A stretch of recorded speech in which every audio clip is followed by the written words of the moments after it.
Assalamualaikum warahmatullahi wabarakatuh. Perkenalkan, nama saya Tiara Asari dari Prodi S1 Teknik Elektro A. Di sini saya akan membuat video untuk budaya Melayu Riau dengan judul Asal-usul Bangsa Melayu.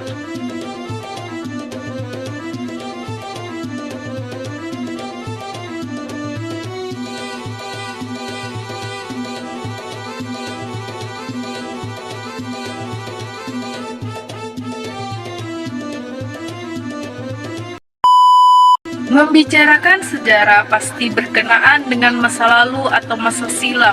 Sejarah tidak terpisah dari budaya atau kebudayaan. Kebudayaan sebagai hasil karya manusia, baik dalam bentuk material, buah pikiran, maupun cara hidup manusia. Menurut E.B. Taylor, kebudayaan mencakup aspek yang amat luas, yakni pengetahuan, kepercayaan, kesenian, moral, dan adat istiadat, dan bahkan segala kebiasaan yang dilakukan dan dimiliki oleh manusia sebagai anggota masyarakat. Nenek moyang orang Melayu ternyata beragam. Ada yang berasal dari suku Dravida di India, ada juga Mongolia atau campuran dari Dravida dan Arya, kemudian kawin dengan ras Mongolia. Mereka datang ke Nusantara dengan cara bergelombang. Kemudian teori-teori asal-usul bangsa Melayu. Yang pertama, orang Melayu berasal dari Yunan atau teori Yunan. Berdasarkan teori ini dikatakan orang Melayu datang dari Yunan ke Kepulauan Melayu menerusi 3 gelombang yang utama, yaitu orang Negrito, Melayu Proto, dan juga Melayu Deutero. Yang pertama ada Melayu Tua atau Proto Melayu. Disebut Melayu Tua atau Proto Melayu karena inilah gelombang perantau pertama datang ke Kepulauan Melayu. Leluhur Melayu Tua ini diperkirakan oleh para ahli arkeologi dan sejarah tiba sekitar 3000 sampai 2500 sebelum Masehi. Adapun tergolong ke dalam Melayu Tua, Proto Melayu itu antara lain orang Talang Mama, orang Sakai, dan suku Melayu. Keturunan Melayu Tua ini terkenal amat tradisional karena mereka amat teguh sekali memegang adat dan tradisinya. Pemegang traju adat seperti patih, batin, dan datuk kayu amat besar sekali peranannya dalam mengatur lalu lintas kehidupan.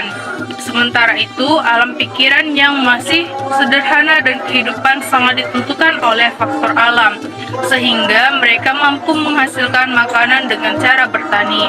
Perkampungan Puak Melayu Tua pada masa dulu jauh terpencil dari perkampungan Melayu Muda. Ini mungkin berlaku karena mereka ingin menjaga kelestarian adat dan tradisi mereka.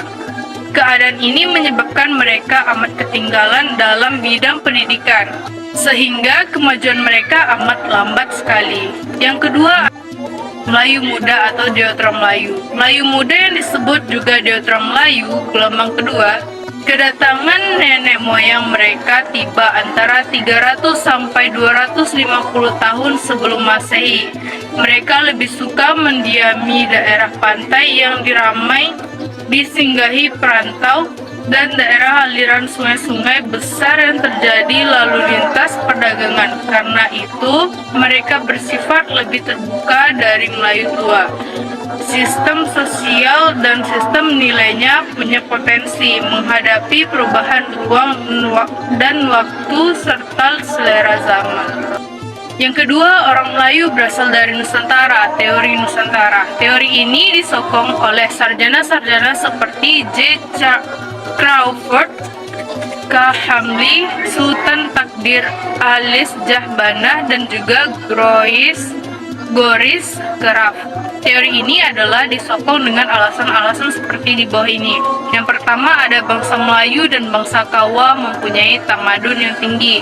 Pada abad ke-19, taraf ini hanya dapat dicapai setelah perkembangan budaya yang lama. Perkara ini menunjukkan orang Melayu tidak berasal dari mana-mana, tetapi berasal dari perkembangan di Nusantara. tetapi berasal dan berkembang di Nusantara. Yang kedua, ada Kahimli tidak bersetuju dengan pendapat yang mengatakan bahwa bahasa Melayu serumpun dengan bahasa Campa. Baginya, persamaan yang berlaku di kedua-dua bahasa adalah satu fenomena ambilan. Yang ketiga, ada manusia kuno Homo soloinensis dan Homo wajakensis terdapat di Pulau Jawa.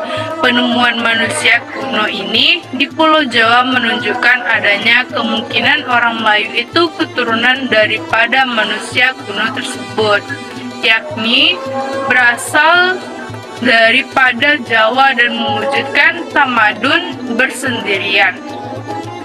Yang terakhir, yang keempat, ada bahasa di Nusantara atau bahasa Austronesia, mempunyai perbezaan yang ketara dengan bahasa di Asia Tengah atau bahasa Indo-Eropa.